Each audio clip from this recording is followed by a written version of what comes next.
제가 성경을 한 구절 보고 시작하겠습니다. 갈라디아서 2장 16절에 있는 말씀입니다. 사람이 의롭게 되는 것은 율법의 행위에서 난 것이 아니요 오직 예수 그리스도를 믿음으로 말미암는 줄 아는 거로 우리도 그리스도 예수를 믿나니 이는 우리가 율법의 행위로서가 아니고 그리스도를 믿는 믿음으로써 의롭다함을 얻으려 함이라. 율법의 행위로서는 의롭다함을 얻을 육체가 없느니라. 종교개혁의 중심적인 말씀이 되는 것으로 압니다. 이제 주동 박사님께서 10년의 잔치, 독일교회 종교개혁이라고 하는 500주년이라고 하는 제목으로 말씀을 해 주시겠습니다. 주 박사님께서는 독일 보쿰대학교에서 신학박사 학위를 받으시고 지금 백석 대학교에서 기독교학부 교수로 섬기고 있습니다. 오늘 이렇게 귀한 시간 내주셔서 좋은 강의 해주시게 됨을 감사하게 생각을 합니다. 이제 말씀 시작하겠습니다. 감사합니다. 박수로.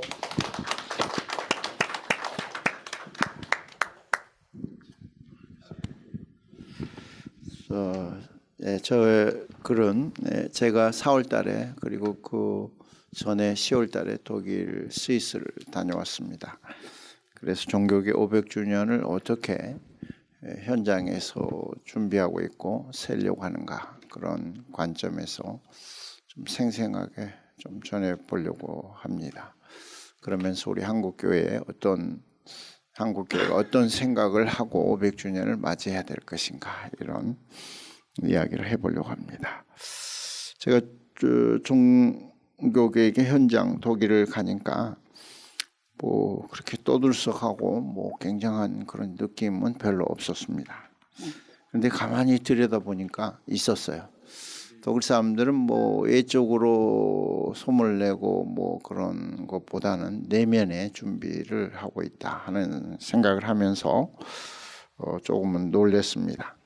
사실 종교개혁 500주년을 10년 동안 이렇게 준비하고 있었습니다. 사실은 독일 통일에 있어서 독일 교회가 동서독이 관계를 갖는 걸 봐도 독일 사람들은 한 45년 동안 꾸준히 관계를 갖다가 사실은 1983년도에 루터 출생 500주년 대회를 동독에서 갖게 됩니다. 그러니까 어느 날 갑자기 몇 년 준비하고 하는 게 아니고 무슨 목적을 갖고 어떤 때는 수십 년, 어떤 최소한 10년 이런 준비를 하고 있다가 그것이 열매로 맺혀진다고 하는 걸 보면서 과연 조력 있는 나라구나 하는 그런 생각을 하게 되는데, 이번 500주년도 우리 한국에서도 좀 여러 가지 많은 움직임이 있는데요. 독일 교회는 10년 전부터 준비를 해왔습니다.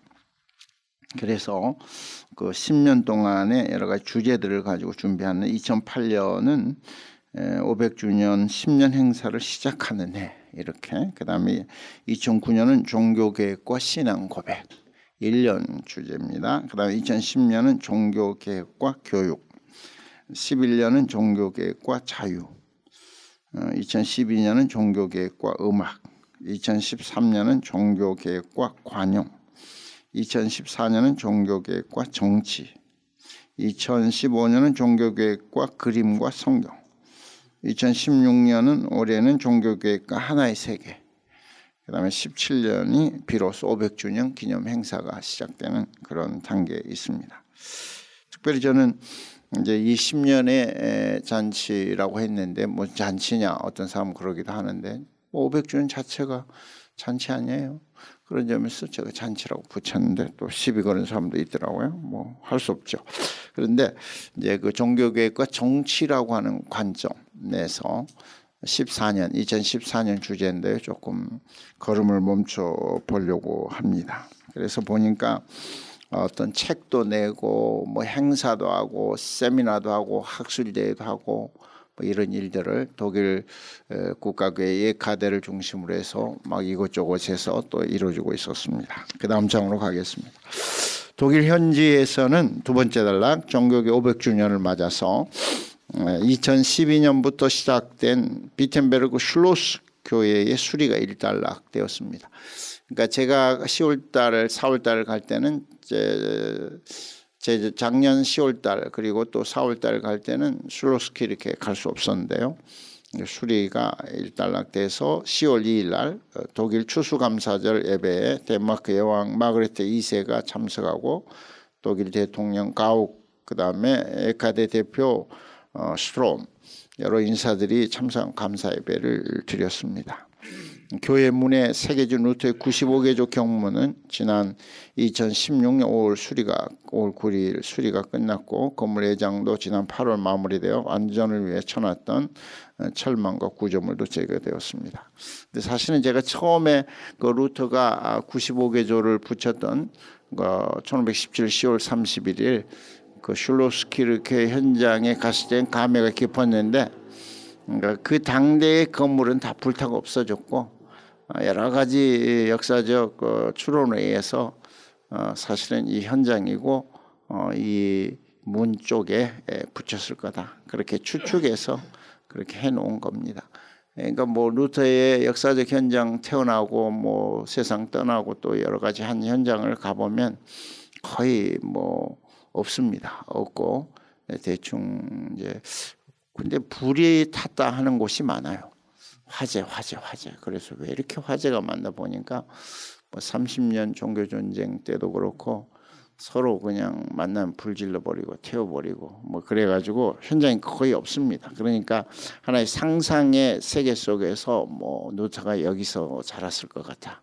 루터가 뭐 여기서 죽었을 것 같아. 이렇게 해가지고 이제 상당한 만들어진 것들이 많이 물론 이제 예를 써서 역사적 검증을 해서 그렇게 돼 있다고 생각을 합니다. 그다음에 이제 감사절 예배에서 독일 교회 연합 대표 베드포드 스트롬은 설교 중에 비텐베르크야말로 능력의 장소다. 비텐베르크로부터 시작된 종교개혁은 덴마크의 룬츠, 베를린, 제네바, 로마로 번져 그 진리의 불을 밝혔는데 그런 면에서 볼 때 비텐베르크야말로 유럽의 심장이다. 이렇게 평가를 했습니다. 독일 대통령 가욱은 비텐베르크야말로 종교개혁 사상이 세계로 퍼져나가는 특별한 장소다. 특별한 장소. 지금도 뭐 조그만 도시죠. 루터 관광지로 루터에 관한 거를 팔아서 살고 계시는 분들인데 성교회 옆에 위치한 루터 정원에는 종교계 500주년을 맞이해서 500주의 나무가 심어졌는데요. 세계 기독교의 모든 형제 교회들이 참여한 가운데 500개의 나무를 여기저기서 이렇게 심었다고 합니다. 500주년 행사는 독일교회 연합에 의하여 500주년을 맞는 2010년 초 독일 개신교 감독들이 이스라엘에 모여 회의를 가진다고 합니다. 내년에. 그리고 예수님 발자취를 따라 순례하면서 기독교 신앙의 뿌리를 기억하고 10월 31일 딱 2500주년에는 500주년 10월에 독일 베를린에 위치한 마리아 교회에서 기념 예배를 시작하여 500주년 축제를 막을 올린다고 합니다. 스웨덴 룬트에서는 같은 날 로마 바티칸과 세계 루터교회 함께 교회일치 예배를 기념 예배를 드리고 11월 3일 교회일치의 수도 제네바에서는 19개 나라 67개 종교교회 관련 도시들이 함께 유대 관계를 갖고 종교교 500주년 축제를 펼칠 계획이라고 합니다. 이러한 가운데 저는 16세기 종교개혁이 오늘 21세기를 살아가는 한국교회에는 무슨 의미가 있는지 그렇게 생각해 보고 특히 독일 교회가 발표한 23개조 독일 예카대가 발표한 23개조가 그러니까 1517년에는 95개조를 발표했다면 루터가 독일 교회는 23조를 발표하면서 이제 500주년을 세고 있는데 그에 대해서 뭔가 의미를 찾아보려고 합니다. 그리고 한국 교회가 무슨 생각을 해야 될 것인가 이렇게 하면서 끝을 맺어보려고 합니다. 먼저 500년 전으로 가서 루터를 조금 생각해 보려고 합니다. 1520년 루터는 3대 조수를 세상에 내놓았습니다. 여러분 잘 아시는 독일 크리스찬 귀족의 고함, 교회 바벨론 포로, 기독교는 자유입니다. 그러니까 이 3대 조술이 종교개혁 사상을 어떤 점에서 가장 선명하게 최초로 보인 작품이다. 그렇게 볼 수 있습니다. 종교개혁의 초심 이렇게 보여주는데, 저는 이제 일반적으로 이 3대 조술의 내용에 대해서 많은 사람들이 소개를 하고 있고 뭐 글도 쓰고 있는데, 제가 서문을 좀 집중적으로 이번에 읽어봤어요. 서문을 읽으면서 상당한 그 어떤 감동을 갖게 됐는데, 루터가 그 서문을 통해서 몇 가지를 이야기합니다. 첫째, 독일 귀족에게 고함해서 인간의 거대한 능력이나 이성에 의한 지혜를 믿고 하나님의 일을 시작하지 않는다는 사실을 고백합니다. 인간의 거대한 능력, 이성에 의한 지혜를 믿고 하나님의 일을 시작하지 않는다. 그러면서 시편 33편의 말씀, 많은 군대로 구원을 받지 못하고 용사는 큰 힘의 구출을 받지 못한다. 그러면서 과연 하나님께서 우리에게 능력을 주실 때 이 일을 감당할 수 있다. 그다음 둘째, 하나님을 두려워하는 가운데 저는 열심히 기도함으로써 하나님의 도움을 받아 교회 개혁을 이루고 싶다. 루터가 그 기도함으로 이룬다, 그런 표현을 해요. 물론 이제 중세교회의 기도의 신학을 저는 여기서 만나는데요. 어떤 인간적인 지혜나 인간적인 어떤 정치의 힘을 의지하지 않고 제가 기도함으로써 하나님의 도움을 구해서 이 일을 하고 싶다, 그런 표현, 기도의 신학. 물론 루터는 수도사였지만 그 기도의 신학을 종교개혁에 적용하려고 합니다. 그다음에 세 번째로, 하나님의 진노보다는 세상의 진노를 기꺼이 택하기를 바란다. 루터는 목숨을 건 투쟁을 통해 교회 개혁을 이루기를 하면서 얼마나 위험한 일을 자기가 본의 아니게 시작이 돼버렸는지 하는 것을 알고 있습니다. 그러면서 루터는 정말 하나님의 진노보다는 세상의 진노를 내가 기꺼이 택하기를 바라겠다, 목숨 건 투쟁을 시작을 했습니다.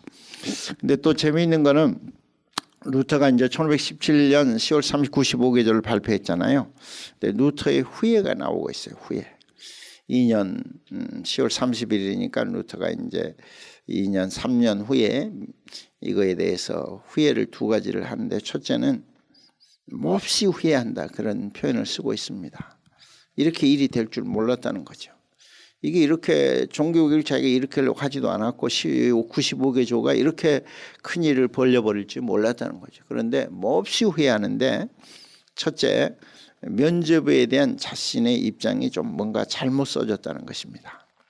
그래서 당시 전적으로 사악한 자들의 책략에 넘어가 자기가 면접에 대한 글을 잘못 써버리고 말았다. 그래서 그 심정은 전부 불태우고 싶다. 다시 쓴다면 면죄부는 로마의 아부자들의 사악한 책량이다라고 이렇게 정확하게 단언적으로 글을 쓰고 싶는데, 나도 모르게 그 중세 그 막강한 파워에 의해서 면죄부에 대해서 나도 모르게 책략이 넘어가서 좀 어느 정도 인정하는 그 꼴을 가지고 있었다. 참 부끄럽다, 이렇게 불태우고 싶다, 이런 이야기. 그다음 둘째로, 루터는 교황권에 대한 잘못된 자세를 가지고 있었다, 이렇게 말합니다. 왜냐하면 내가 교황권의 신적인 권위를 부인할 때에도 여전히 나는 교황권의 인간적인 권위를 인정했다.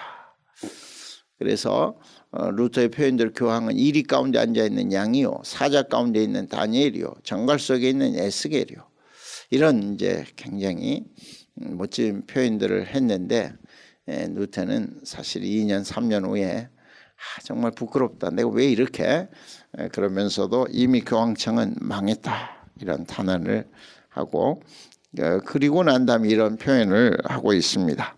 나는 로마 교황청에 곧 귀하의 직위를 참으로 경멸했습니다. 귀하가 다른 어느 사람이 아무리 부인하려고 해도 할 수 없는 것은 지금까지 있었던 어느 바벨론이나 소돔보다도 로마 교황청이 더 부패하였고, 또 내가 보는 대로는 완전히 타락하고 절망적이며 널리 알려진 불경건이라는 특징으로 표시할 수 있는 것입니다. 나는 착한 크리스찬들이 귀하의 이름과 로마 교회의 가면 아래에서 조롱을 받고 있다는 사실에 대해 매우 격분했습니다.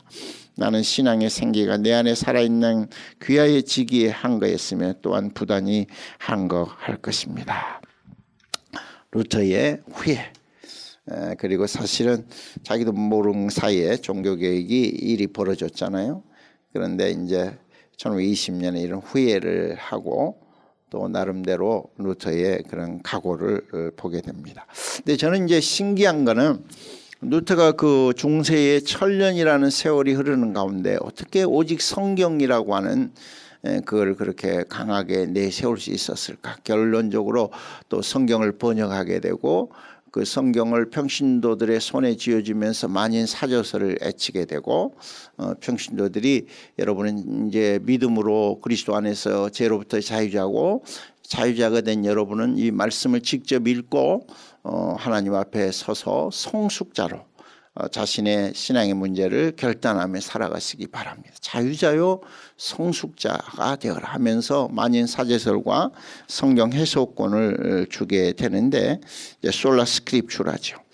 독일에 우리는 이제 오직 성경 그렇게 표현을 하는데 제가 독일에서는 이걸 어떻게 번역하나 보니까 오직 성경을 통하여 그렇게 번역을 하더라고요. 그러니까 뭐 같은 말인 것 같지만 조금씩 그 사람들이 이 솔라 스크립추라를 어떻게 번역하는가를 제가 이렇게 보니까 오직 성경을 통하여 이렇게 되는데요. 좀 넘어가겠습니다. 8쪽에 보면 이제 두 번째 단락인데요. 종교개혁자 루터가 역사적으로 이미 어떤 상황에서 오직 성경을 통하여 외치고 내세웠는지를 알아보는 것은 너무도 중요합니다. 이제 제가 보니까 역사적으로 가장 먼저 라이프치히 논쟁, 어떤 사람은 1520년 그리스도인의 자유, 기독교인의 자유에서 썼다는 말을 하는데 앞서서 보니까 더 빨리 썼습니다. 라이프치히 논쟁이고 다음으로 보름수 논쟁 1521년이고 그 다음에 이제 불가타 성경 번역을 바꾸는 가운데서 이런 이야기를 하게 되고 그 다음에 20년에 기독교인의 자유에서 오직 성경을 통하여라는 말을 하게 되는 것입니다. 이건 특별한 하나님의 은총이었다 저는 그렇게 생각을 합니다. 많은 가능성이 있었음에도 불구하고 루터 종교개혁자에게 솔라 스크립추라를 외치면서 중세교회를 개혁하는 굉장히 진리의 척도로 성경을 내세우게 됐다고 하는 것입니다. 그러면 라이프치히 논쟁을 한번 보겠습니다. 종교개혁이 시작된 바로 이듬해 1618년 루터의 솔라 스크립처는 로마 교회의 요한 에크로부터 거센 저항을 받게 됩니다.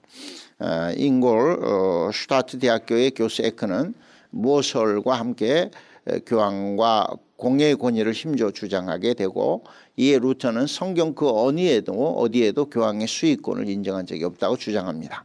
가친의 에크는 교황의 수익권에 관한 글을 세상에 내어놓게 되고 결국 1519년 6월 27일부터 7월 16일에 이르는 긴 신학 논쟁이 라이프치히 플라이센부르크 성에서 이루어지게 됩니다. 현재는 라이프치히 시청이 자리한 이 성에서의 역사적 신학 논쟁은 제가 이 플라이센부르크의 현장에 가려고 4월 달에 열심히 찾았거든요. 그래가지고 플라이센부르크가 어디 있냐고 막 물어보니까 꽤나 라이프치히 대학이 바로 옆에 있어요. 그래서 물어보니까 아는 사람들이 이 애국 사람이 어떻게 플라이센부르크를 찾느냐고 그러면서 없어진 지 오래고 거기에 시청이 들어섰는데 아주 신기하게 그러니까 그 사람도 역사를 좀 아는 사람이죠. 그러면서 플라이센부르크를 찾는다고 아무튼 현재는 라이프치히 시청이 자리한 이 성에서의 역사적 신학적 논쟁이 라이프치히 대학교가 주관이 되고 잭센의 게오르공이 지켜보는 가운데 행해졌습니다. 종교개혁 측 인사로는 루터, 칼슈타트, 멜랑키톤이 함께 참여를 했습니다. 이 칼슈타트는 이제 성화 성상 논쟁에서 비텐베르그 교회 안에 있는 성화 성생을 루터가 바르트부르크에 있는 동안 깨어 부수죠. 그런데 루터는 이제 바르트부르크에서 부활절 전주 고난 주간에 와가지고 칼슈타트를 책망하죠. 신앙이 약한 자들을 설득하고 교육해서 이런 문제가 일어나지 갑자기 이렇게 없애면 어떡하냐 이러면서 결국은 칼슈타트 루터의 성화 논쟁에 아주 엄청난 불이 붙었던 사람이 결국은 루터가 칼슈타트 제거하려고 하고 칼슈타트는 스위스 쪽으로 가서 제세를 받으려고 합류하는 어떻게 보면 칼슈타트 루터에게 박사학위를 준 사람이었는데 성화 논쟁에서 맞지 않게 되면 루터는 기다렸다가 이걸 없애야 되고 결국은 없애지 못하죠. 칼슈타트는 나쁜 것, 악한 거는 가능한 빨리 없애야지 뭘 기다리냐 이렇게 둘이 이제 부딪혔던 성화 성상 논쟁의 중요인데 어쨌든 이 라이프치히 논쟁에는 같이 참여해서 동역자가 비텐베르크 대학 교수님과 참석을 했습니다. 페트루스 모젤라루스의 계산은 어떻게든 이 두 편의 입장을 중재하려는 의도를 보였으나 라이프치히 논쟁은 그렇게 끝나지 않았습니다. 신앙 문제에 있어서 교황과 공예가 최고의 권위를 가진다 에크의 입장에 루터는 반대하게 되고 토론이 한창일 때 루터는 콘스탄틴 공예가 정지하고 화형에 처한 전 종교개혁자 얀 후스의 모든 주장을 이단으로 정지한 것은 오류라고 반박을 합니다. 굉장한 거죠. 공예가 이렇게 정말 정지한 100년 전에 정지한 오류라고 반박하자 후스의 어떤 주장들이야말로 참으로 그리스도적이고 복음적이고 라고 루터가 강조를 합니다. 루터의 이 주장이 일어날 때 전대미문의 주장 현장에서 지켜본 게오르고 공작은 의자에서 벌떡 일어나 흥분을 금치 못하였다고 합니다. 결국 루터는 이렇게 강력하게 로마 교황청의 오류를 대적해서 목숨을 건 출발을 하게 되었던 것입니다. 그 다음에 이제 보름스 신문입니다. 보름 신문은 1522년 황제 칼 5세에 의해서 27일부터서 보름스 제국에서 이렇게 모여졌습니다. 당시 국정을 책임지고 있는 선제후들, 제후들 가운데 선거를 할 수 있는 선제후, 제후 그리고 시의원들이 대거 참석하는 거대한 회합이었습니다. 의제는 제국을 어렵게 한 오스만 터키의 침공을 위시한 여러 정치 문제들을 다루는 것이었는데 여기에 연이어 루테가 정죄를 받는 것이었습니다. 교황청의 사람 히에로니무스 알레안도 2월 13일 루터를 대적한 조치를 취할 것을 의회에 요청하게 되고 이에 반해 당시 보름스 시민들의 분위기는 사문 루터에게 동조적이었다고 합니다. 로마 교회를 비판하는 울리 폰 후텐의 글들이 보름 시민들 사이에 퍼져갔고 루터의 신문은 4월 17일 18일에 이루어졌는데 이미 루터는 이단으로 정죄되었고 파문당하였으나 루터의 신문은 필요했습니다. 지금까지 루터가 기록하고 말했던 모든 것들을 루터는 성경의 왕같은 요청에 순종하여 부정할 수 없었고 황제 칼 5세 앞에서 그 유명한 발언을 하게 되는 것입니다. 나는 성경의 증거와 명료한 이성적 근거에 의하지 않고서는 여기서 우리는 이제 성경에 의하지 않고서는 이렇게 둘이 뭉치라고 하는데 루터는 성경의 근거와 이성의 근거에서 이렇게 명료한 이성적 판단의 근거에서 않고서는 무수히 오류를 범하고 자기 당창 모순을 범한 교황도 공예도 믿지 못합니다. 그래서 나는 나를 사로잡은 오직 성경을 통하여 양심을 뛰어넘어 하나님의 말씀에 포로된 자가 되었습니다. 그러므로 나는 나의 글 중 아무것도 뒤집을 수 없습니다. 양심에 반해 그 무엇을 한다는 것은 완전한 것도 거룩한 것도 아닙니다. 하나님 나를 도우소서 이렇게 말을 했다고 합니다. 저 각조 9번에 가면 우리가 저도 종종 알고 있는 하나님 루터의 말 하나님 내가 여기 서 있습니다. 나를 도우소서 나는 더 이상 어떻게 할 수가 없습니다. 라는 것은 역사적으로 근거가 희박하다. 그래서 루터가 한 거는 하나님 나를 도우소서 이렇게 했다고 기록되어 있습니다. 이 말을 마지막으로 한 루터는 1521년 5월 4일 비텐베르크 향하게 되는데 그러니까 여기에서 이제 성경을 통하여라는 솔라 스크립자를 말했다는 것입니다. 향하게 되는데 이때 제국에 함께했던 작센의 선제의 지혜자 프리드리가 그 장면에 목격자가 되었고 사실은 루터와 프리드리는 일면식도 없었다고 합니다. 그런데 프리드리 마음속에서 내가 루터를 구해야 되겠구나. 루터가 옳구나. 이런 생각을 하게 되고 자신의 군인들을 풀어 루터를 보호하기로 마음먹고 깊은 산속에 위치한 자신의 성 바르트부르크로 루터를 피신시키게 되는 것입니다. 1521년 5월부터 22년 3월까지 루터는 농노로 변신하여 바르트부르크 성에서 가명을 쓰면서 변장을 하고 여기에 머물렀습니다. 이 기간에 루터는 중세교회의 처음에 의도가 뭐냐면 마리아 경건을 어떻게 복음적으로 바꿀 것인지 집중적으로 생각을 했다고 합니다. 이것이 과연 성경적인지 복음적인지 그 어떤 마리아 경건 신앙을 그 다음에 복음적 교회 생활의 근본을 형성하려고 애를 썼다고 합니다.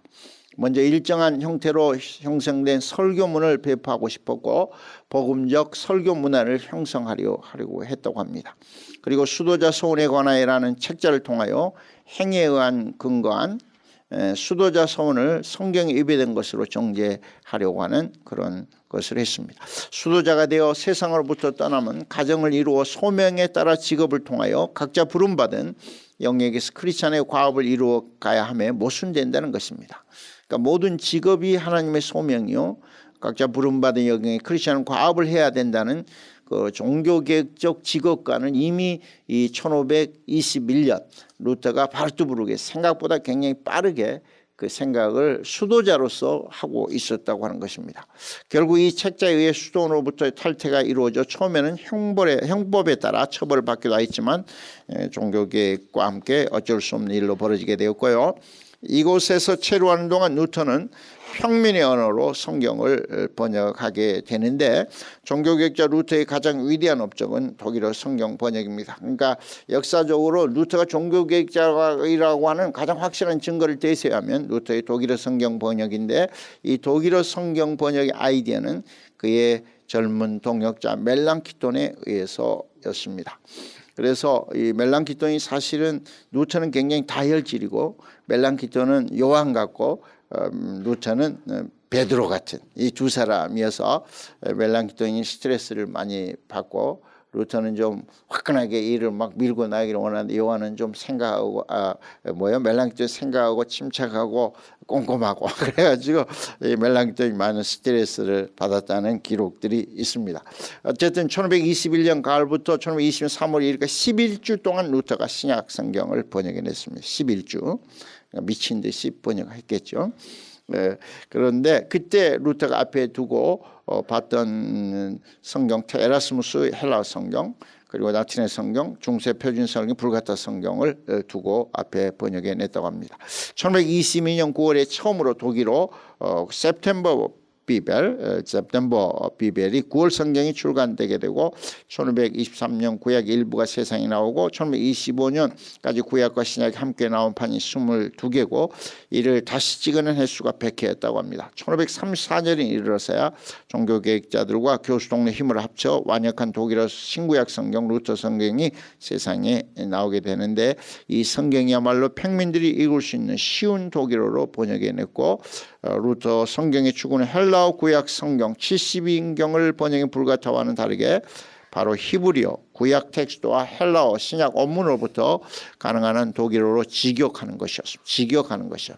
루터는 가능한 문자적 직역을 시도했고 그가 가져온 독일어는 힘있고 그림이 충분히 그려지고 보다 서민적이고 쉽게 이해가 가능한 표현을 가져오려고 애썼는데 이런 수고는 루터가 세상을 떠나기까지 344종의 독일어 번역이 나오는데 루터는 사실은 성경 번역의 인물이죠.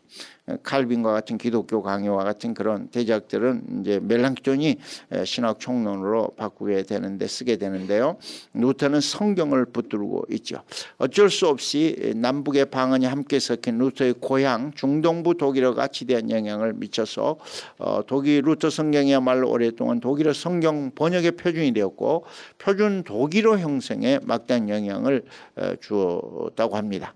사실은 셰익스피어가 영어 표준어로 만드는데 결정 역할을 했다면 독일어는 루터가 했다고 하는 것입니다. 루터의 수많은 독일어 창조가 독일어 성경에 나타나고 있다고 합니다. 루터 성경의 개정판이 1984년 1984년 이거 왜 갑자기 84년 아마 1584년인지 모르겠네. 갑자기 이게 왜 자꾸 그 이 성경을 루터는 모든 크리스찬 손에 가져다 주었고 스스로가 읽고 은혜를 받아 왕 같은 영적 제사장으로 책무를 다할 것 선언하게 됩니다.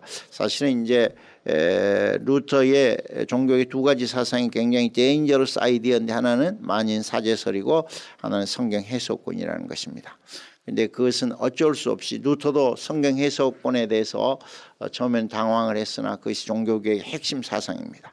왕 같은 제사장으로 영적인 그런 위치에서 자신들이 직접 말씀을 읽고 해석하고 그다음에 결단하고 삶으로 옮기는, 그래서 성숙한 그런 자유자의 삶을 살아가는 이런 점에서 엄청난 그런 역할을 하게 된 것입니다.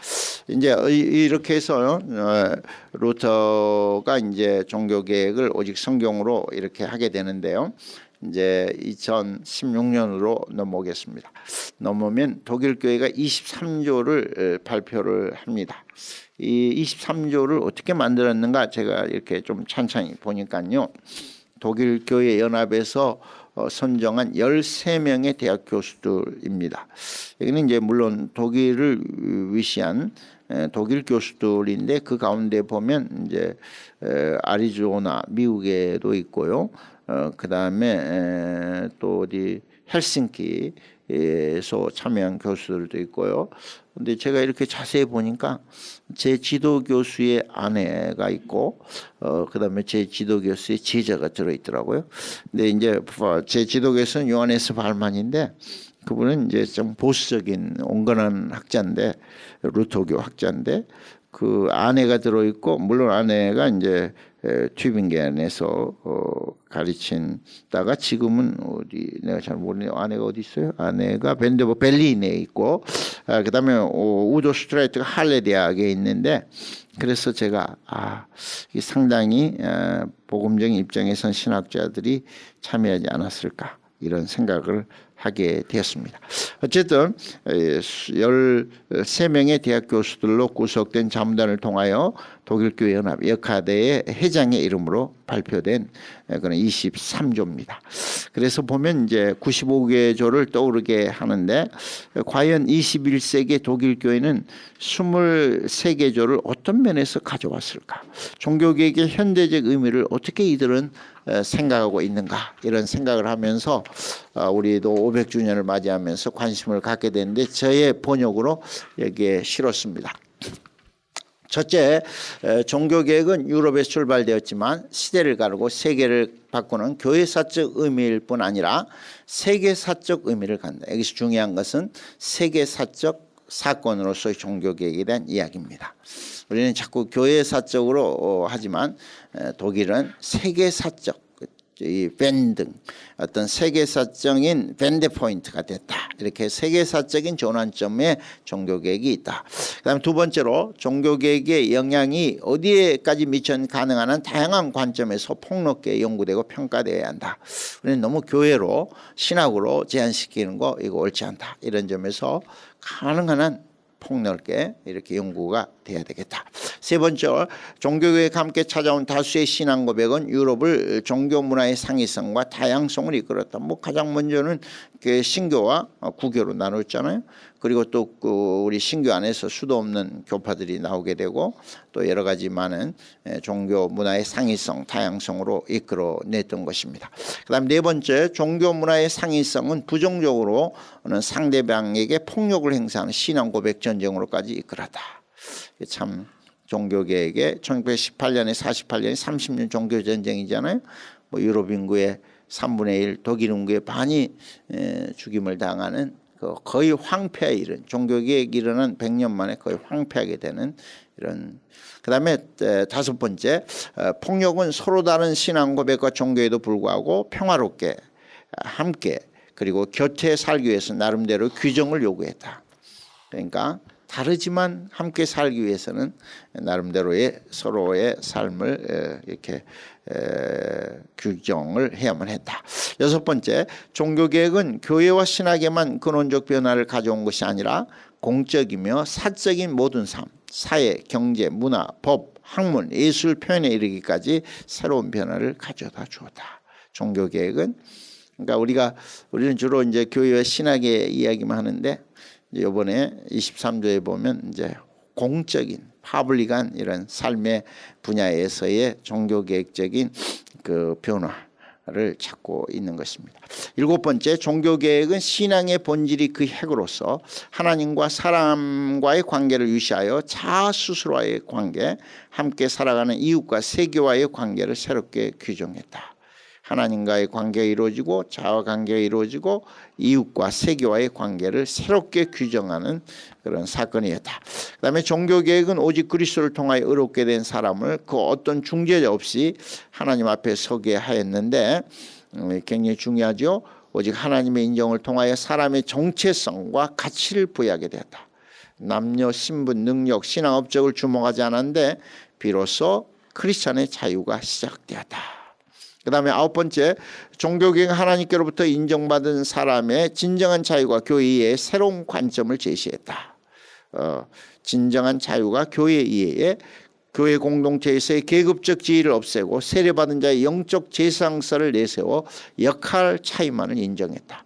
10번째, 기독교인은 이웃에 대한 사랑과 사회적 책임을 하나님이 인정한 크리스찬의 피할 수 없는 책무로 규명했다.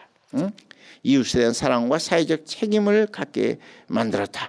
11번째, 신앙 안에서 하나님께로부터 인정받은 사람은 자유한데 그 자유와 함께 책무가 여러 가지 면에서 역할을 하게 되었다. 12번째, 종교계획은 중세교회와는 다르게 크리스찬을 미성숙의 성숙으로 나아가기를 요청하고 번역된 성경을 스스로 해석하고 말씀대로 살아가는 성숙한 사람으로 세상을 변화시키며 살도록 불러냈다. 그러니까 중세교회는 미성숙 그리고 의존적, 성직자 의존적, 신비적, 주관적이었다면 종교계획은 자유자요 성숙자로 세상으로 불러내어서 정말 하나님 앞에 세상을 변화시키며 살도록 했다. 그 다음에 종교계획은 계몽된 신앙으로 이끌어서 교리문답 일반 성도들을 깨우는 신앙교육 한 수단이 되었고 어떤 유럽을 기독교적 유럽을 교육의 땅으로 바꿔냈다. 그러니까 종교계획과 함께 이 계몽이 이루어졌다. 14번째, 성숙한 크리스찬으로의 종교계획 요청과 후원은 개신교의 땅, 특히 독일을 지성적 크리스찬으로 만드는데 공헌을 했다. 신앙과 지성을 조화로 이끌어서 미성숙의 크리스찬을 보다 지성적 신앙으로 이끌어냈다. 그 다음에 이제 종교계획은 분명하게 국가와 교회를 구분하였는데 깊은 근원에는 종교와 양심의 자유의 근대적 기본법이 놓여 있다. 그래서 개신교 역사에서 자체에서마저도 이 부분이 충분히 지켜지지 않을 정도로 종교와 양심의 자유에 대한 이야기를 했다. 그 다음에 16번째, 비가부장적 공동체로의 종교계의 교회에는 일반 사회와 정치의 모델이 되지는 못하였지만 정치에 있어 과격한 평등 사상은 어떤 때는 저항에 부딪히기도 했지만 민주주의로 나아가는 데 결정적 역할을 했다. 특히 유럽의 많은 개신교 국가들이 앞선 민주주의를 보여주고 있다. 그러니까 이 개신교를 받아들인 유럽의 나라들이 굉장히 민주주의에서 앞선 모습을 보여주고 있다. 그 다음에 17번째 찬송인데요. 이 만인제상설은 예배 가운데 함께 부른 찬송을 말씀의 선포라는 맥락에서 이해했다 하는 것입니다. 그러니까 우리는 뭐 곡조 있는 기도라는 말을 하지만 종교계획이 교회의 다양한 음악 문화에 형성하게 됐는데 모든 교회의 이론이 성악이든 기악이든 하나님께 각자의 자리에서 예배를 드리고 그것이 또한 말씀 선포라고 하는 관점에서 얘기됐다. 이렇게 찬송이 말씀 선포의 또 다른 장르가 되었다. 그 다음에 18번, 그래서 저는 뭐 개인적으로 특송하는 사람들 강례상 5회로 올려 세웁니다. 왜냐하면 이 사람도 또 다른 장르로 말씀을 선포하고 나는 또 목사의 설교라는 걸 통해 말씀을 선포하는데 영적 사제의 입장에서 보면 자리도 같아야 된다 그런 생각을 하고 올려놓아서 찬송을 시킵니다. 그 다음에 18번째, 종교계획이 말하는 크리스찬의 사랑애로의 자유는 이웃과 공동체를 섬기는 삶으로 이끌어서 사회봉사활동, 병원, 고아원 이런 데 적극적으로 일하게 했다. 그 다음에 이제 19번째, 모든 직업애로의 소명. 이것이 성직자, 중세교회는 성직자만 소명의식이라는 말을 했는데 모든 직업애로의 소명이 성직이다. 이런 영적인 수준을 이끌었다. 20번째, 종교개혁 500주년을 맞이해 교회는 신학과 교회를 뛰어넘어 개인주의와 다원화, 세계화로 묘사되는 현대의 다양한 영역에서 그 현대적 의미를 찾아야 하겠다.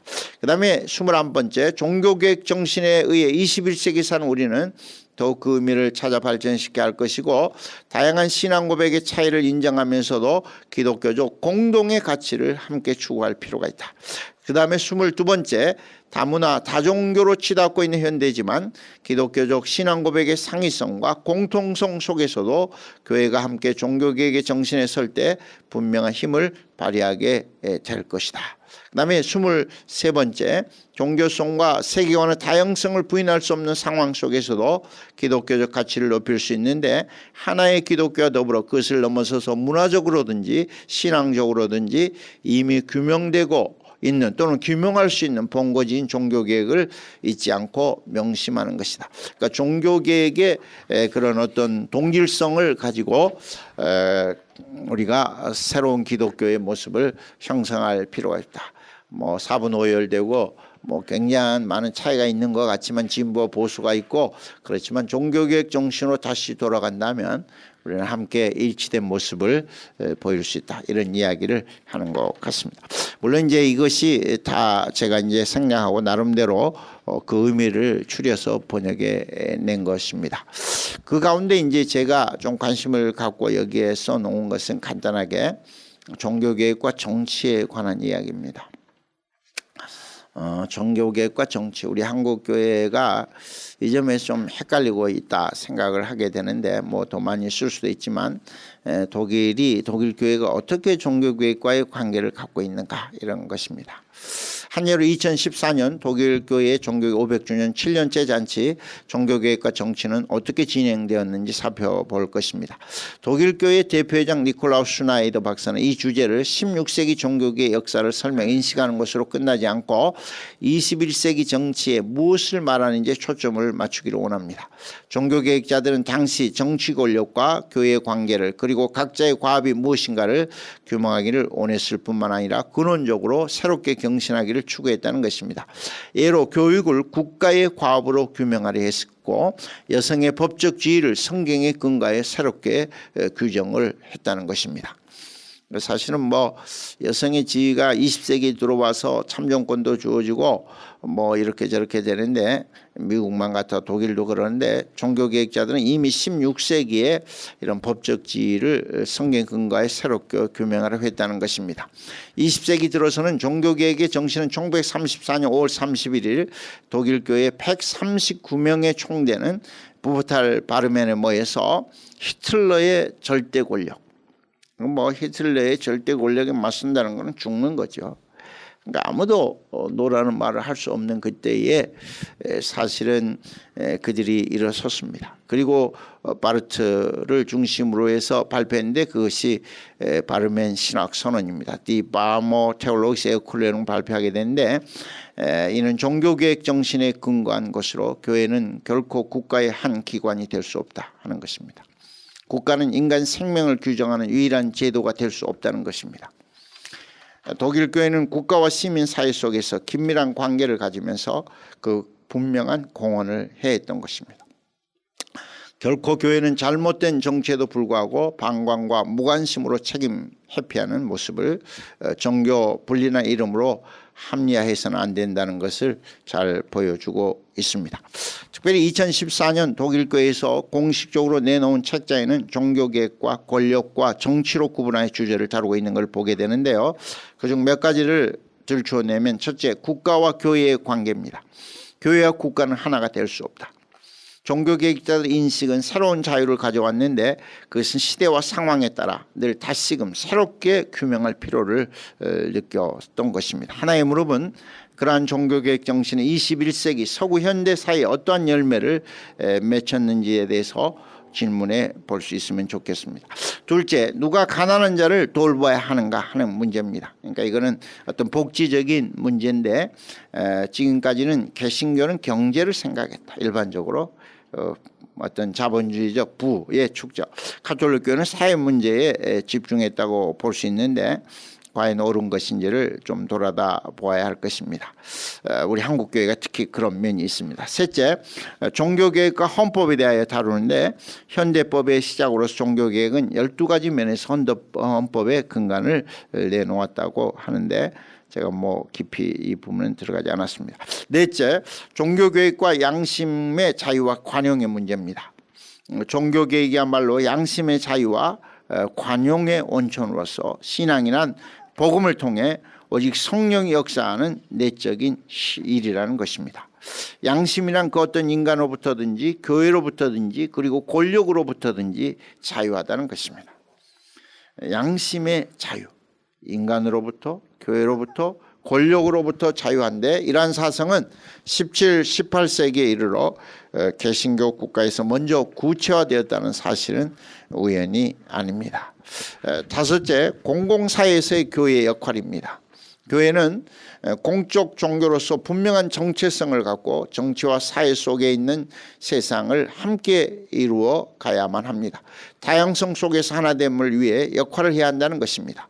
특히 난민, 이민자를 위해서 교회는 변호인을 자처해야 합니다.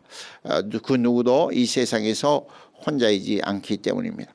사실 이런 맥락에서 보면 독일 교회는 난민자와 이민자들의 친구로 그들의 변호인으로 자처하고 특별히 메르켈 수상이 엄청난 일을 약 200만에 가까운 난민들이 독일에 들어온 것을 볼 수 있어서 제가 4월 달에 갔을 때 제가 도르트문트 교회에 가서 설교를 했는데 도르트문트 역에 시리아 난민들이 오면 독일 사람들이 프랑카드를 들고 헤르츠lich willkommen 어서 오세요. 여러분을 환영합니다. 이렇게 사실 히틀러 당시에 그 역을 통해서 정말 엄청난 유대인들이 죽음의 장소로 역으로 끌려갔는데 독일인 이 메르켈 수상을 유시해서 200만 명의 난민들이 독일로 들어오고 박수를 치고 환영하는 것을 볼 수 있었는데 제가 그때 4월 달에 독일 잡지 슈피겔을 사서 봤는데 그 전면이 슈피겔의 그 메르켈 수상의 얼굴을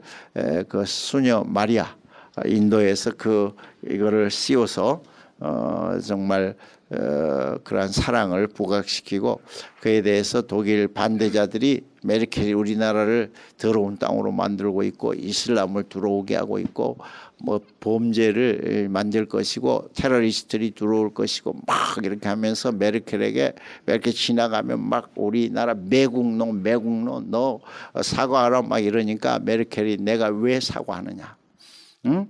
내가 정말 나그네와 애국인 갈데 없는 자들을 사랑으로 맞이하는 우리의 조국의 수상으로서 내가 왜 여러분 앞에 사과를 하느냐, 나는 이러한 나라가 자랑스럽고 감사하다 막 이러면서 그 여자가 막 그런 자들을 향해서 독일은 뭐 떳떳하게 이야기하잖아요. 막 수상 앞에서 욕하고 막 그러면 또 수상도 말하고 뭐 또 뭐 교회에서 수상이 연설하면 막 밑에 질문하면 또 수상 그에 대해서 이야기하고 막 정말 토론다운 토론 대화가 어떤 것인가를 보여주죠.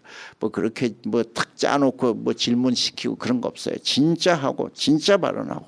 그래서 그 철학이 없이는 대통령이 될 수 없죠. 머릿속에 이 등기 없는 자들이 무슨 대통령이 됩니까? 독일 대통령은 탱커들이에요. 수상이 되려도 마찬가지고. 그래서 보면 저는 노벨 평화상 받을 줄 알았는데 그게 뭐 잘 안 되더라고요. 그래서 그 슈피겔 잡지를 내가 읽으면서 메르켈은 너무 멋지다. 목사의 딸로 함부르크 교회에서 아버지가 목회하다가 분단 시절에 스스로 동독으로 들어가서 그 분단의 형제들을 섬겼던 목사의 딸이죠. 그리고 사실은 이제 처음에는 오고 갈 줄 알았는데 23년 동안 거기에 나올 수 없을 때 소독으로 나올 수 없을 때 그 사모가 막 울면서 예배당에 가서 하나님 우리를 왜 이렇게 어렵게 하십니까? 저 인간 때문에 여기 와가지고 남편을 향해서 고난을 당한다고 했는데 그의 딸이 동독의 딸이 와서 서독에서 지금 4번째 수상에 도전을 하는 그 엄청난 그 기독교적 그 어떤 세계관에 입각한 정말 그 어떤 나라도 10,000명도 안 받아들이는데 독일은 200만 이상을 받아들이는 그 멋진 기독교죠. 근데 그것이 이제 멀리 보면 그들이 거의 젊은 사람들이 들어오거든요. 그러니까 유럽은 이렇게 노화가 되는데 그들이 독일의 경제에 엄청난 힘을 발휘할 것이다. 이렇게 또 바라보고 있습니다. 그 다음에 6번째, 교회는 화해자의 역할을 감당해야 한다. 평화의 사도로 부름받은 교회는 성령의 능력을 힘입어 전쟁과 갈등의 땅에서 평화를 일구는 자들이 되어야 한다. 이러한 일을 위한 세계 화목연대를 위하여 적극 참여하기를 바란다. 7번째, 세계 도처에서 박해받는 기독교인을 위한 일이다. 그들과 함께 아픔에 동참하고 그들을 도와주고 그들이 하루빨리 고통에서 벗어나도록 기도하는 일이다. 할 수 있는 대로 언론을 통해 공적으로 문제를 제기하고 가능한 한 정책임을 활용해야 하는 것이다. 저도 북한 남북 통일을 위해 일하고 있는데 북한의 인권 유린에 대해서 기독교가 양자택일을 할 것이 아니라 인권을 유리하는 북한을 향해서 분명하게 지적해야 하고 또 그들이 배고픔으로 떨고 있으면 또 도와줘야 하고 한국은 북한을 도와주면 진보고 인권을 이야기하면 보수고 이게 무슨 말도 안 되는 거예요. 그래서 이 두 개를 동시에 나는 해야 된다. 그게 왜 진보와 보수를 가르는 기준이 되느냐 모르겠어요. 그것도 웃기는 거예요. 그러니까 정말 말할 수 없는 인권 유린을 당하고 있으면 그걸 지적해야 하고 그들이 배고픔에 떨면 우리가 말씀대로 그들을 도와야 하는 거지. 그걸 어떻게 진보와 보수를 나누는 기준을 삼으면 이건 뭐 희한한 그 기준을 갖고 있는데 그 말도 안 된다. 저는 그렇게 생각하면 그런 진영 논리에서 한국교회가 벗어나야 수준이 높아지는 거라 생각을 합니다. 8번째, 종교교육과 환경의 문제입니다. 세상은 하나님의 위대한 작품입니다. 원자폭탄과 공해가 망가뜨리는 지구에서는 안 된다는 것입니다. 물론 이제 하나님 형상으로 지음받은 사람이 하나님의 창조를 보존하며 살아갈 책무를 가진다. 제가 82년에 유학을 간대요. 독일은 80년 초부터 이 일회용 컵 있잖아요. 이것도 없앴습니다. 이미 30년 이상 됐죠. 독일처럼 핵 없죠. 원자력 발전소 없죠. 그걸 그렇게 깨끗한 나라가 없어요. 물론 이제 대도시는 관광객이 많으니까 더럽기도 하고 그렇지만 정말 이런 일회용 이런 거에 대해서 저는 그래서 커피를 마시고 싶으면 그 머그잔을 다 하나씩 들고 가 있어. 머그잔에다가 실을 묶어가지고 가방에 집어 거지들처럼 그래가지고 25전 내고 그 머그잔을 딱 커피 기계에 넣으면 그게 나옵니다. 그런데 그걸 없으면 돈을 50전을 주고 빌려다 머그잔 씻어 다시 갖다 주고 그러니까 그 가방 안에 컵이 하나씩 다 거지들처럼 들어있어요. 그런데 그렇게 해서 깨끗하게 독일을 이루어가고 있습니다. 정말 저는 독일에 10년 반 생활 우리 김 박사님 또 같이 많이 계시지만 독일은 생각해도 기분이 좋은 나라예요. 죽으라고 고생했죠. 정말 가난하게 저는 우리 김 박사님 장학금 많이 받으셨는지 모르겠지만 저는 힘들게 그래도 한국에 돈을 안 가져갔는데요. 그런데 지금 생각하면 가보고 싶어요. 가서 그 기간을 전혀 후회하고 싶지 않아요. 아름다운 정말 많은 것을 배울 수 있는. 그런데 왜 그러는가 가만히 생각하면 기독교 세계관이 그들의 삶 속에 뿌리를 내리고 있다는 거죠. 그러니까 이게 작은 것 같지만 그 종교개혁의 근거를 두고 있다. 이런 생각을 하게 23조 역시 그런 이야기를 하고 있다 생각합니다. 그래서 이제 한국교회로 넘어와서 시간이 많이 돼서 제가 좀 생각을 해보니까요. 이제 몇 가지를 줄추어내고 싶습니다. 한국교회가 가난한 교인들 때문에 교회가 이제 거의 통통 비어가고 있고요. 큰 교회로 수평 이동을 하고 있으나 안 나가. 교인인데 안 나가. 제가 군목에게 이야기를 들었어요. 자기가 군인 목사인데 크리스찬이 교회 23명인가 군인이 앞에 있어서 교회 나간 사람 손들어 그러니까 3명이라고 그러더라고요. 그리고 그다음에 가톨릭 나간 사람 불교 나간 사람 이렇게 물어보면 몇 명 있는데 세례 받은 사람 손들으니까는 10몇 명이 손들더래. 깜짝 놀라 군인들. 그러니까 그 가운데 3명만 교회 나오는 거예요. 가난 안 나가 교인들이 너무 많은 거예요. 사실은. 그래서 저는 우리 한국 교회가 이 종교 500주년을 맞이하면서 우리도 이제 정말 뭔가 새로워져야 되겠는데 손봉 박사 같은 분은 2000년 교회사에서 오늘 한국 교회처럼 타락한 교회는 없다 그렇게 말을 하십니다. 근데 루터도 이런 말을 똑같이 했어요. 루터도 보면 지금까지 있었던 어느 바벨론이나 소돔보다도 로마 교황청이 더 부패하였고 또한 내가 보는 대로 완전히 타락하고 절망적이면 널리 알려진 불경건이라는 특징으로 표시할 수 있을 것입니다. 그러니까 뭐 역사 2000년 교회사를 통해서 보면 상당히 교회를 사랑하고 이런 깨어있는 주의 종들은 그 시대가 가장 타락한 시대라고 이렇게 보는 경우가 많이 있었던 것 같아요. 물론 이제 상대적으로 평가할 수 있겠지만 그런 점에서 한국 교회가 새로워져야 되겠는데요. 저는 어떻게 새로워져야 되느냐? 제2의 종교개혁이 한국에서 일어나야 된다 그런 생각을 합니다.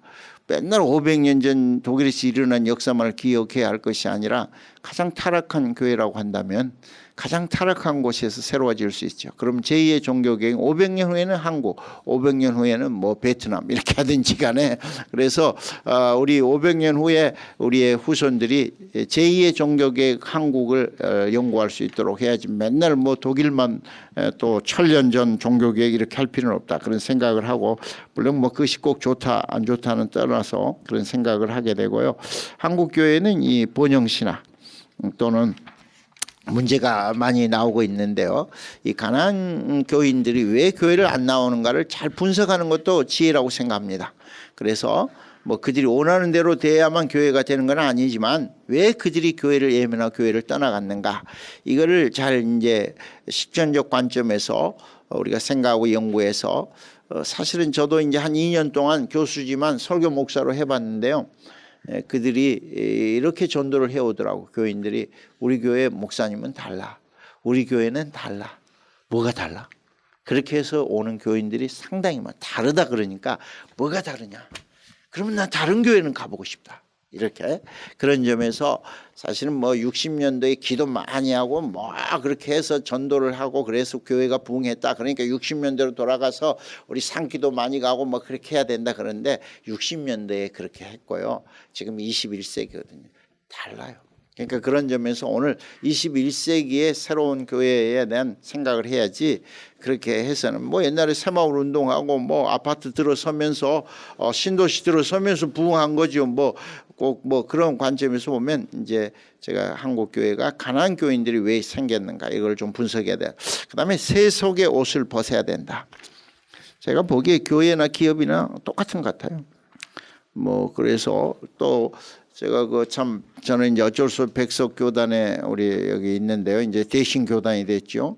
뭐 한 7,500교회라 그래요. 대신처가 합쳐가지고 대신교단이 됐는데 제가 협동목사로 가 있는데 그 교회가 40억을 짓고 아파트 단지에 공원 그 지역에다가 교회를 지었어요. 멋있게. 근데 이게 교인들이 안 모이는 거예요. 그러니까 결국은 부도가 나는 거예요. 누가 갔냐? 하나님의 교회 가져갔어요. 왜 가져가냐? 10억을 더 준다. 다른 교회가 주는 것보다 하나님의 교회 이단이 10억을 더 준다고 그쪽에 팔았다. 제가 얼마나 가슴이 아픈지. 근데 그 보면은요, 목사가 제가 딱 분석을 해보면 세속적이라는 거예요. 정말 기여받으시 하고 있다는 거예요. 그런데 다 알거든요. 그렇게 해가 교회가 안 되죠. 그런 점에서 벗어나야 돼. 그 다음에 또 보면 설교가 윤리나 도덕으로 되면 안 된다. 그런 생각을 합니다. 윤리 도덕 들으러 교회 안 옵니다. 사실은. 진짜 복음, 십자가, 부활 이런 복음의 핵심, 윤리 도덕을 포함하고 윤리 도덕을 뛰어넘는 그 복음의 진수가 드러나는 설교를 해야 된다. 그런 점에서 교회가 초대교회로 돌아갈 필요가 있다. 그런 생각을 하게 됩니다. 그 다음에 공적 신앙의 회복. 이거는 이제 교회 역할이 있어서 공적 신앙, 파블릭 티얼라지라고 하고 공공 신학이라고 하는데요. 한국 교회가 너무 수도원 같아요. 수도원 같고 예배당에 갇힌 교회. 예배당 안에서 몇 가지 레퍼토리 잘하면 어서 오세요 사랑합니다 뭐 이렇게 하면 그거가 사랑하는 줄 알고 뭐 그런 거 그리고 뭐 일주일 내내 다르게 살다가 하루는 들어와 가지고 예배당에서 뭐 기도하면 되는 걸 그거 아닌 것 같아요. 그래서 이 공적 신앙, 그래서 우리의 신앙을 바깥에서 증명해 보이는 이런 거 정말 최근에 뭐 많은 검사들 또 뭐 국회의원들 뭐 감옥에 많이 가고 그러잖아요. 그런 사람들이 다 안수집사 장로라는 거예요. 최순실도 압구정 감리교회 교인이라는. 여러분 보셨어요? 그 헌금 감사 헌금 명단이 쫙 최순실 뭐 심지어 최순실이 헌금 많이 해가지고 그 교회 지었다 뭐 이런 뭐 그게 사실인지 모르겠는데 그런 정도로 얼마나 감사한 거 많이 하는데 유라가 1등이 돼서 감사합니다 감사한 거 그게 기독교 한국 기독교 샤머니즘의 아주 이 결합의 전형적인 모습입니다. 한국 기독교는 불교가 들어붙었고 유교가 들어붙었고 샤머니즘이 들어붙었어요. 거기다가 최근에는 자본주의가 들어붙었어요. 이 유교 공자가 죽어야 뭐 기독교와 예수가 산다 그러는데 유교 띄어내야 되고요. 목사들 얼마나 권위주의입니까? 1000명만 돼도 목사 만나기 힘들어요. 권위주의.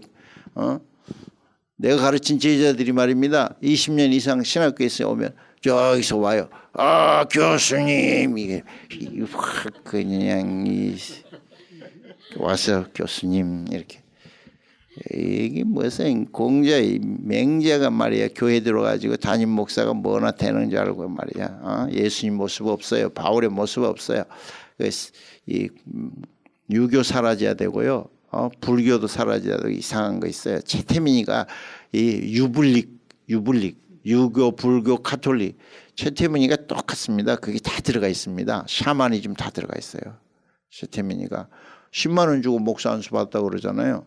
10만 원. 그거 몰라요? 10만 원 주고. 지금도 그 정경 목사님이라는 분이 서산에 그 총회가 있대요. 종합총회. 10만 원 주고 하고 총회장까지 했어요.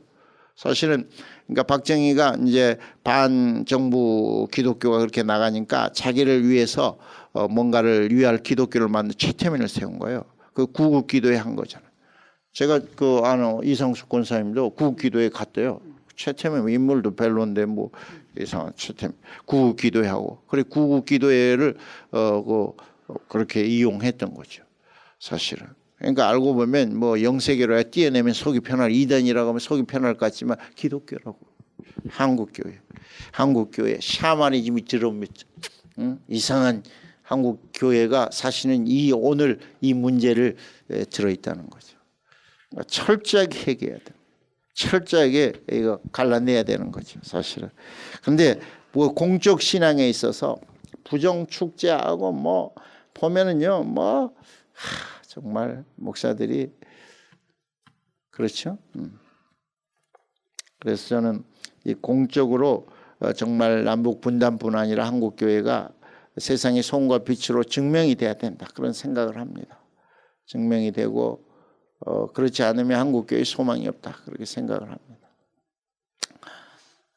그 다음에 이제 맺겠습니다. 한국교회는 어떤 제2의 종교개혁이 일어나야 된다 그렇게 생각을 합니다. 독일교회에 500년 전에 일어났다면 이제 한국교회 500년 후에는 한국교회 차례라 그렇게 생각을 하게 됩니다.